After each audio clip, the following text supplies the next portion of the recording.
There is a taste in here that you cannot find in other vegetables. And the more you eat, the more it's become tasty and you keep on, asking for it. What this farmer in Hawaii is talking about is not a vegetable, it's a tree. And while Vicky Domingo says it has an unusual flavor, there's more to this tree than meets the taste buds. You keep on eating and eating and you can feel your body is more energetic, more healthy, and you can see the difference. You're not dropping, you keep on, just so active. You have to remove one by one like this. Domingo says she has grown this tree on her farm for more than 25 years. She harvests moringa twice a week, all year round.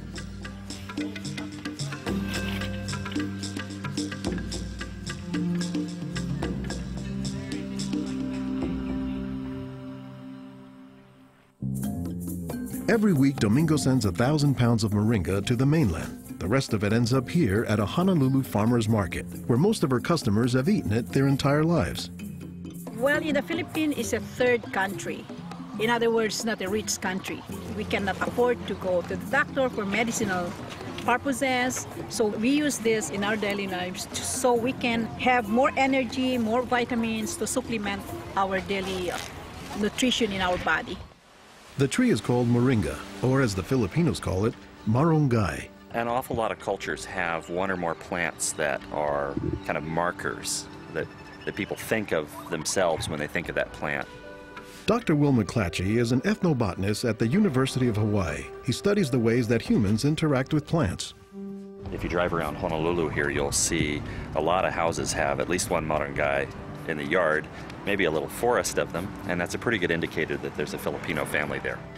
Jokingly, we say it our Filipino banner, which is our Filipino flag. Once you see this, that means, oh, Filipino stays there. Domingo says there are many nutritional and medicinal uses for moringa. All parts of the tree are usable, from the roots to the stem, to the leaves, to the flowers, and to the pod. The roots, you can use that as a tea. And then the trunk, you can scrape it, squeeze it, get the juice, put in your cut skin, and your skin will heal. Some of this may be folktale, but some cultures have used moringa as a medicinal plant for thousands of years.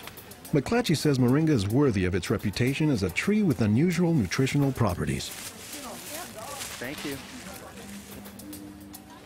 Moringa is one of these trees that is a multi-purpose plant that fulfills such a high percentage of kind of basic needs that when people get used to using it, they really can't see what it's like to live without it.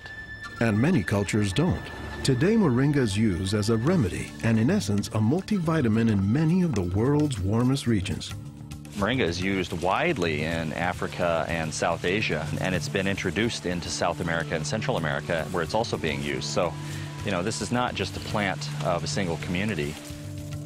We were just talking this morning with one of the owners of this plantation, and he was just telling me how the last time he was here, he had a handful of moringa leaves and that he worked all morning on it and felt great. Dr. Mark Olson is a botanist and a leading expert on moringa.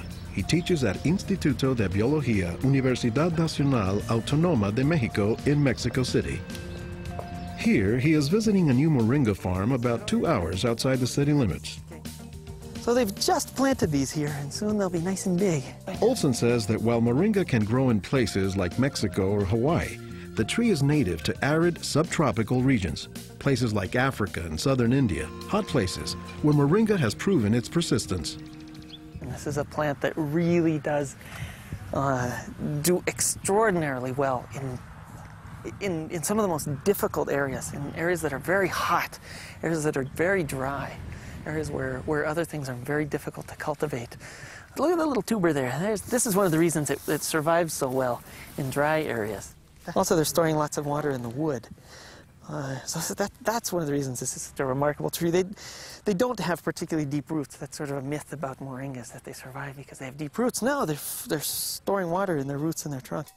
But moringa, says Olson, does a lot more than just survive, despite the tree's sometimes scraggly appearance. I don't think they're actually the most attractive tree. They're more a tree that you look at and you sort of love the way you love a scruffy friend or a scruffy dog. Because the branches sort of splay here and there, and they get burdened down with huge quantities of fruits on them. And that's actually what makes the tree so remarkable, is that it's such a generous tree. And that's because people have found multiple uses for so much of the tree, including its seeds. They're full of oil. You press the seeds, and then this wonderful aromatic oil comes oozing out, which you can use for cooking, you can use for cosmetics or lubrication or whatever. And the cake, the press cake, the stuff that's left over after pressing the seed, that is what's used for water purification. Water purification, Olson says, is especially useful in developing countries where clean water is hard to come by. But the benefits don't stop there. Some of the things I think are most exciting about moringa is, for example, the high vitamin content. There's a lot of vitamin A in the leaves. And worldwide, that's a problem. A lot of people have problems in development of their eyes because they don't have enough vitamin A. Moringa's vitamin A content, and its content of vitamins in general, has caught the attention of scientists around the world. So I started to read about moringa, and I was absolutely amazed about the richness in nutrients, in many antioxidant compounds, in vitamins. Dr. Monica Marcoux is a pharmacologist who has studied many plants. She has done extensive research on moringa and says it has significant nutritional potency. This subject is one of the topics of her recently published book, Miracle Tree. To me, it was just a natural pathway from my scientific background and my love for trees to writing this exciting book on one of the most exciting and extraordinary trees of our world. Marcoux spends much of her time looking at trees and plants, both as a pharmacologist and as an artist. While Marcoux, the nature photographer, is grabbing shots of plants, Marcoux, the pharmacologist, says she has a bigger concern. We are having an epidemic of cancer and cardiovascular diseases and many other chronic diseases. It's because we basically do not eat what we are supposed to eat. Most of the plants are famous for a particular type of nutrient, like for instance the orange or the lemon is famous for a high content of vitamin C. The spinach, for instance, on the other hand, is famous for its iron content. Moringa is very unusual because this single plant contains a wide variety of nutrients, but also in quite very high amounts. Marcoux says this concentration of nutrients combined with low calories and low sodium content makes moringa an ideal energy food or supplement that can help offset the typically unhealthy Western diet.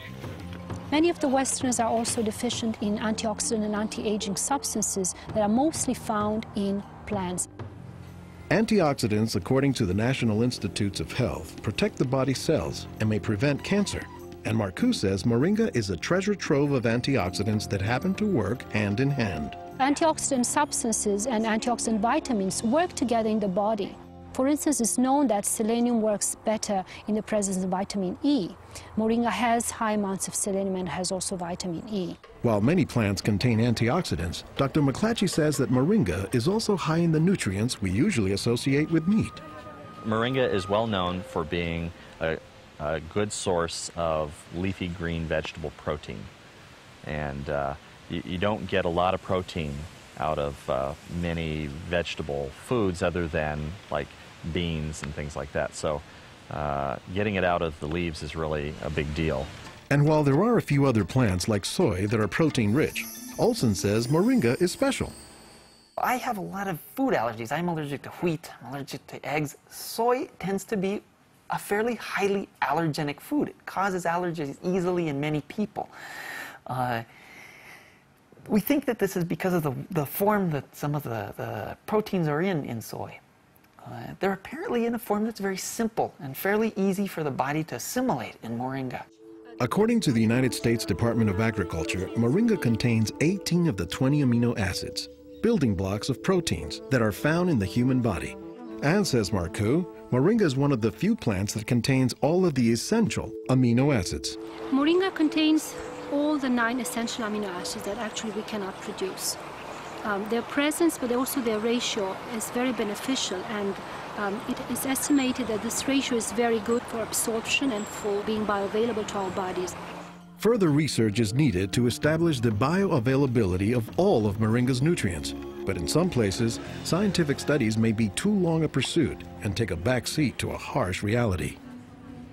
In most of sub-Saharan Africa, any baby has a 20% chance of dying before he reaches the age of 5.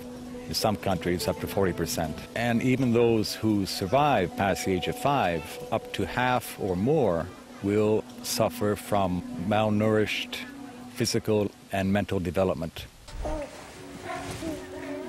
C'est des lésions de malnutrition. These are lesions caused by malnutrition around the neck and around the waist. They are dry now, but will become permanent scars. As the former regional representative for Church World Service in Senegal for 16 years, it was Lowell Fugley's mission to help local clinics develop ways to save children at risk to malnutrition. Having been born myself into a middle-class American family, I thought it was just by chance that I was born in these conditions and not in the condition of a poor African family in the bush of Africa and living a malnourished life. And so I have a certain obligation to share what I received. In his quest to combat malnutrition, Fugley came across moringa in the late 1990s. It contains more vitamins and minerals in various combinations than you find in any other possible vegetable. And I thought to myself, if this source of nutrition could be made available at the village level, then this could be a very effective tool in preventing malnutrition. What Fugley says he didn't know at the time was that the Senegalese people were already familiar with moringa. It was only through a Peace Corps volunteer working in forestry who told me that, oh, moringa is already growing in Senegal. Not only was it growing, the people had been using it for generations. Only they didn't refer to it as moringa. They called it nebedai, which Fugley suspects comes from the English words never die, after the tree's resilience. I ask any Senegalese, do you know the nebedai tree? Oh, yes, my mother makes a sauce from the leaves of this tree. We call it mboum. Every Senegalese knew this tree. The problem, says Fugley, was that it was prepared and used in ways that diminish moringa's nutritive contents. They boil the leaves too long, they throw out the water that is boiled in and where many of the vitamins are located, and so they lose a lot of the benefits that the leaves could provide. So Fugley went to work, both planting moringa trees and, more importantly, educating healthcare workers on how moringa can help stave off malnutrition. Regarde tonton. Regarde celui-là. Regarde tonton. Tu as vu? Non, non, celui-là même. Pour le moringa. I was trained in 1998, and right away we saw the virtues of using moringa because of its very high nutritional value. So we began using it right away on an experimental basis. Après la formation, con le moringa. Healthcare workers learned to grow their own moringa trees, dry the leaves, and pound them into powder, maintaining all the nutrients. Nursing mothers were taught to add a spoonful of moringa to their food morning, day, and night to increase their milk production. They were also told to add moringa to all of their family's meals. When we introduced this tree in Senegal, or uses of the tree and different ways of using it, the reactions of the people there was that, well, this is our tree. You know, you're just adding on what we know already. As people changed their habits, Fugley says the results were clear, especially among children. They'll look happier, they'll have more energy, they'll smile. When they came to the clinic, limp, eyes drooping, no energy, and within 3 weeks, you see them bigger, healthier, and smiling. La récupération avec le moringa a été beaucoup plus rapide. We observed that it was much, much more effective than the classic system we had been using, which was based on imported and costly products, such as milk powder, sugar, and vegetable oil. With moringa, people can go into town and find it themselves. Et on l'a, même des fois sans un sou. Moringa is still being used, it's still being promoted, it's still being very valued, even without our input from the outside. Moringa, it doesn't die, it can continue on its own. So you have to eat the moringa on a daily basis. And all their grandkids are eating it every now and then, even my own children, and they are already professionals, and yet they come home and eat it. And while moringa is mostly considered an ethnic food, the trend, says McClatchy, is that more nutritious plants, like moringa, are finding their way into the mainstream. Our diets are pretty bad, although they are improving. But one of the reasons they're improving is because we're starting to adopt more and more of these kinds of plants. I've been in villages where the only trees that survive and grow well are Moringa Oleifera, which is really amazing when you consider how many useful things the tree provides. Moringa it comes very close to being a perfect source of nutrients in terms of variety and concentration. So that is, I think, very unique about this moringa tree.